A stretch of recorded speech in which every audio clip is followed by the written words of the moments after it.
حضرت سیدہ عائشہ صدیقہ رضی اللہ عنہا بیان کرتی ہیں، نبی اکرم صلی اللہ علیہ وسلم نے ارشاد فرمایا، رزق کے حصول کے لیے صبح جلدی جاؤ، کیونکہ صبح کے وقت جانا برکت اور کامیابی ہے۔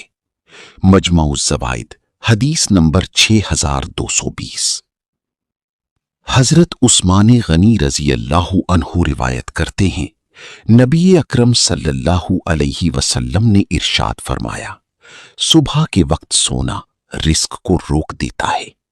مجمع الزوائد حدیث نمبر 6230۔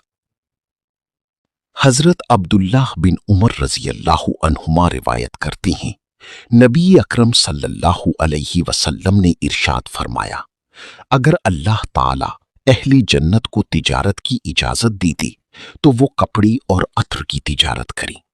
مجمع الزوائد حدیث نمبر 6234۔ حضرت عبداللہ بن مسعود رضی اللہ عنہ فرماتے ہیں، میں اس بات کو ناپسند کرتا ہوں کہ میں کسی فارغ شخص کو دیکھوں جو نہ دنیا کا کوئی کام کر رہا ہو اور نہ آخرت کا کوئی کام کر رہا ہو۔ مجمع الزوائد حدیث نمبر 6235۔